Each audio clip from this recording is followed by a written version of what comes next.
All right, so there was a comment that L. Brookman left when I was talking about something related to the environment or the oil spill and all that. And L. Brookman, I'm going to paraphrase, but L. Brookman, that conservative, my conservative friend, who I say, as long as he doesn't take personal shots at me, I love him. But once he starts calling me stupid and stuff, I don't say that stuff to him. You know, I make jokes about, you know, being a young Republican and wearing a leisure suit and going to the book burning, you know, and I especially am proud of the one where I said, yeah, and how happy he was to throw a copy of Frank Zappa's We're Only in It for the Money on top of the fire. Which the copy of the Frank Zappa's album, he stole from his good friend Lewis Black, who's a progressive. You see him on Jon Stewart a lot. I don't see you bashing him. So, yeah, Al Brookman, okay, he said something to the effect that the planet Earth is a rock flying through space, get over it. Okay, this is the mentality that I really have with the conservative, problem I have with the mentality of the conservative right. That the idea everything is expendable. You use it up and you throw it away. You know, the idea that we need to stop using oil, no, it's there, let's use it up. The planet Earth, it's here, let's use it up. Let's you know, pollute the oceans, let's chop down all the trees, let's kill all the animals until, you know, and we'll worry about that later. I mean, they cry so much about leaving a tax burden on our children, but I never hear them cry about not leaving a planet for them. So, and it made me think, a long, long time ago, I saw a TV show which was kind of seemed like a crackpot idea, but I found it very, very fascinating. And it's called the Gaia hypothesis. And there was a man named James Lovelock that was working for NASA. And his job was to come up with ways of detecting detecting life on other planets, particularly, in this case, Mars.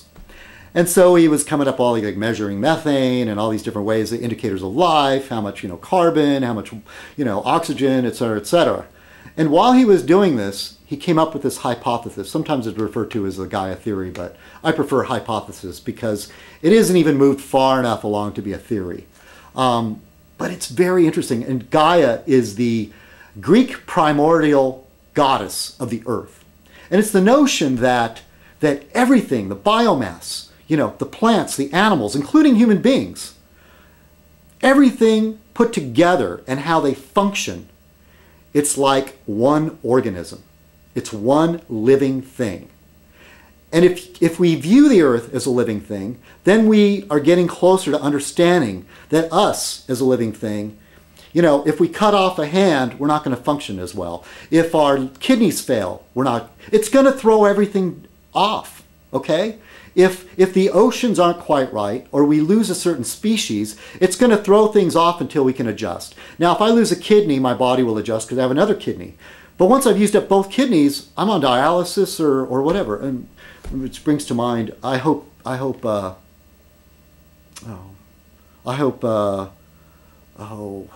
sorry, but I'm trying to remember another channel, and she told me her real name, but I'm not going to use it. But she calls herself Rain. I hope you're doing all right, Rain. Anyway, I haven't heard from you for a while. Anyway, so and I don't think it's a secret, but she needs dialysis to live.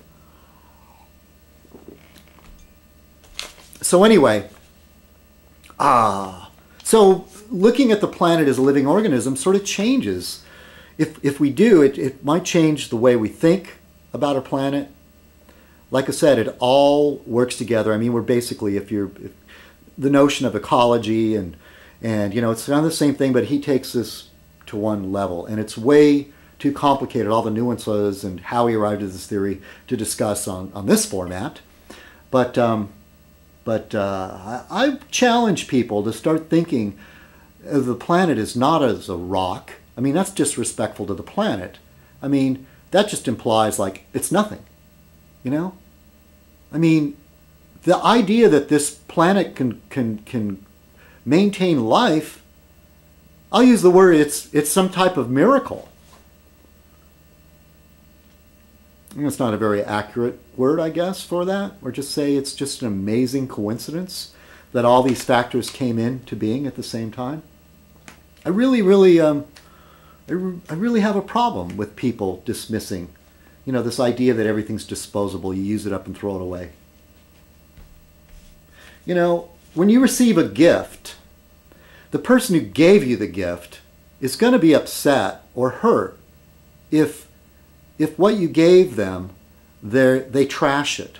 They don't take care of it.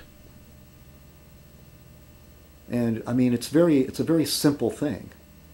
Unless you don't view life as a gift, or you don't view the planet as a gift, and you just hate everything.